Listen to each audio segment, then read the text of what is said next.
সশস্ত্র বাহিনী দিবস উদযাপন উপলক্ষে আয়োজিত আজকের এই সম্বর্ধনা অনুষ্ঠানে আপনাদের সকলকে স্বাগত জানাই। আজকের এই বিশেষ দিনে আমি সশ্রদ্ধ চিত্তে স্মরণ করছি মহান মুক্তিযুদ্ধের সকল শহীদ, যুদ্ধাহত এবং অন্যান্য সকল বীর মুক্তিযোদ্ধাদের, যাদের আত্মত্যাগের বিনিময়ে অর্জিত হয়েছে আমাদের স্বাধীনতা। একই সাথে আমি শ্রদ্ধা জানাচ্ছি 2024 সালের জুলাই আগস্ট মাসে ছাত্র জনতার অভ্যুত্থানের সকল শহীদ, আহত এবং অংশগ্রহণকারী সর্বস্তরের মানুষের প্রতি, যাদের দুঃসাহসিক আত্মত্যাগ আমাদের দেশ পুনর্গঠনের একটি নতুন সুযোগ সৃষ্টি করে দিয়েছে। বাংলাদেশ সশস্ত্র বাহিনীর জন্ম 1971 সালে রণক্ষেত্রে।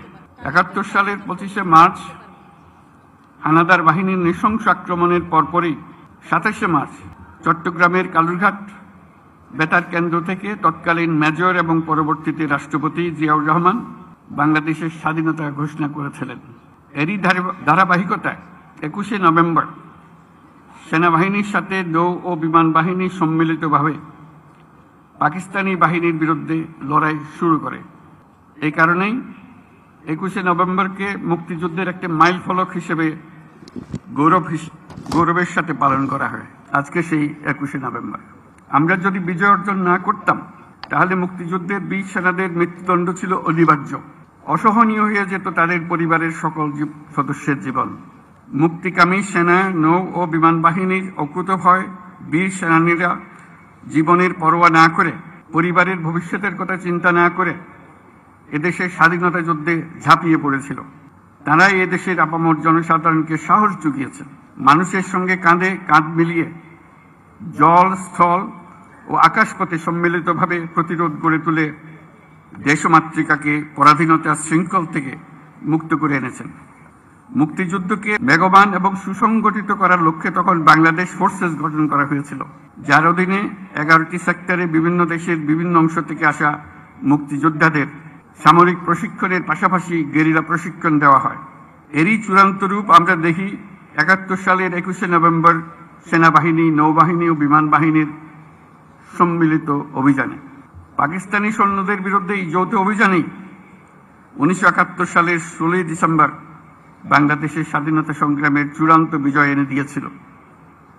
71-এর মুক্তিযুদ্ধে আমাদের সশস্ত্র বাহিনীর অবদান বাংলাদেশের ইতিহাসে স্বর্ণাক্ষরে লেখা থাকবে। সশস্ত্র বাহিনীর প্রিয় সদস্যবৃন্দ, দেশের স্বাধীনতা সার্বভৌমত্ব রক্ষার পাশাপাশি দেশ গঠন ও জাতীয় দুর্যোগ মোকাবেলায় আপনারা সর্বদাই জনগণের পাশে থেকে কাজ করে যাচ্ছেন। 2024-এর ছাত্র জনতার অভ্যুত্থান ও চলমান দেশ পুনর্গঠন ও সংস্কারের কাজেও সশস্ত্র বাহিনী বরাবরের মতোই মানুষের পাশে দাঁড়িয়ে অব্যাহতভাবে দেশের মানুষের আস্থার প্রতিদান দিয়ে যাচ্ছে। আমি বিশ্বাস করি গণতান্ত্রিক ও নিয়মতান্ত্রিক নেতৃত্বের প্রতি অনুগত বাংলাদেশ সশস্ত্র বাহিনী তাদের পেশাগত দক্ষতা ও দেশপ্রেমের সমন্বয়ে দেশের জন্য ত্যাগ ও তৎপরতার এই ধারাবাহিকতা অক্ষুণ্ণ রাখবে। বাংলাদেশের গণতান্ত্রিক উত্তরণে আসন্ন নির্বাচন একটি গুরুত্বপূর্ণ অধ্যায় হিসেবে বিবেচিত হবে। আমার সুদৃঢ় বিশ্বাস এটি নির্বিঘ্ন ও উৎসবমুখর নির্বাচন হবে। এর আয়োজনে সশস্ত্র বাহিনীর সদস্যগণ দক্ষতা ও পেশাদারিত্বের সাথে এই মহান দায়িত্ব পালন করবে। একটি শান্তিপ্রিয় জাতি হিসেবে আমরা সকল বন্ধু রাষ্ট্রের সঙ্গে সম্মানজনক ও শান্তিপূর্ণ সহাবস্থানে বিশ্বাসী। তথাপি যে কোনো আগ্রাসী বহিঃশত্রুর আক্রমণ থেকে দেশের সার্বভৌমত্ব রক্ষার জন্য আমাদেরকে সদা প্রস্তুত ও সংকল্পবদ্ধভাবে থাকতে হবে। এই লক্ষ্যে আমাদের সেনা, নৌ, বিমান বাহিনীর আধুনিকায়ন, সমরাস্ত্র আহরণ ও উৎপাদন, উন্নত প্রশিক্ষণ এবং উন্নত বিশ্বের সঙ্গে তাল মিলিয়ে বাহিনীগুলোতে যুগোপযোগী প্রযুক্তি প্রয়োগের সংযোজনের প্রয়াস জোরদার করা হয়েছে। তবে দুঃখের সাথে বলতে হয় যে ফ্যাসিস্ট আমলে আমাদের বাহিনীগুলোর দক্ষতা বজায় ও বৃদ্ধির বিষয়টি উপেক্ষিত ছিল। অন্তর্বর্তীকালীন সরকার সকল বাহিনীর সক্ষমতা বৃদ্ধিতে ব্যাপক উদ্যোগ গ্রহণ করেছে। একই সাথে দেশরক্ষা ও জনকল্যাণমূলক কাজে ব্যাপক সংখ্যক ছাত্র ও যুব সম্প্রদায়কে সম্পৃক্ত করার উদ্দেশ্যে বিএনসিসির কার্যক্রম বহুগুণ বৃদ্ধির নীতিগত সিদ্ধান্ত নেওয়া হয়েছে। আমাদের এসব পদক্ষেপ দেশের প্রতিরক্ষা সক্ষমতাকে একটি নতুন পর্যায়ে উন্নীত করেছে।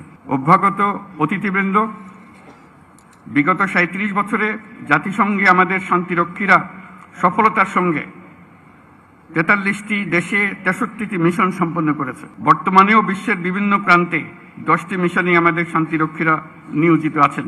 বাংলাদেশ বর্তমানে অন্যতম বৃহৎ নারী শান্তিরক্ষী প্রেরণকারী দেশ হিসেবেও বিশ্বে পরিচিতি লাভ করেছে। এছাড়াও সম্প্রতি কাতার ও বাংলাদেশ সশস্ত্র বাহিনীর মধ্যে প্রেষণে জনবল নিয়োগের একটি চুক্তি স্বাক্ষরিত হয়েছে, যা বিশ্ব শান্তি ও নিরাপত্তার বৈশ্বিক প্রচেষ্টায় একটি দায়িত্বশীল ও নির্ভরযোগ্য নাম হিসেবে বাংলাদেশের জন্য একটি গৌরবময় স্বীকৃতি। এজন্য আমি সশস্ত্র বাহিনীর সদস্যদের আন্তরিক ধন্যবাদ জানাই। বাংলাদেশি শান্তিরক্ষীগণ যাতে বিশ্বের চ্যালেঞ্জিং এবং বিপজ্জনক অঞ্চলসমূহে সৃষ্ট পরিস্থিতি মোকাবেলা করতে পারে, সেজন্য তাদের সময়োপযোগী প্রশিক্ষণ দিয়ে প্রয়োজনীয় সরঞ্জাম সরবরাহের প্রচেষ্টা অব্যাহত রাখতে হবে। প্রিয় অতিথিবৃন্দ, অগ্রহায়ণের এই বিকেলে উৎসবমুখর পরিবেশে আপনাদের সাথে দেখা হওয়ায় আমি অত্যন্ত আনন্দিত। আপনাদের উপস্থিতি আজকের এই মহতী অনুষ্ঠানকে প্রাণবন্ত ও মহিমান্বিত করেছে। এই জন্য সশস্ত্র বাহিনীর পক্ষ থেকে আপনাদেরকে সকলকে জানাই আন্তরিক ধন্যবাদ। আমি সশস্ত্র বাহিনীর সকল সদস্য ও তাদের পরিবারবর্গের সুখ, শান্তি ও কল্যাণ কামনা করছি। আমরা সবাই যেন দেশের উন্নয়ন ও অগ্রযাত্রায় ঐক্যবদ্ধভাবে কাজ করে যেতে পারি, সে আশাবাদ ব্যক্ত করছি।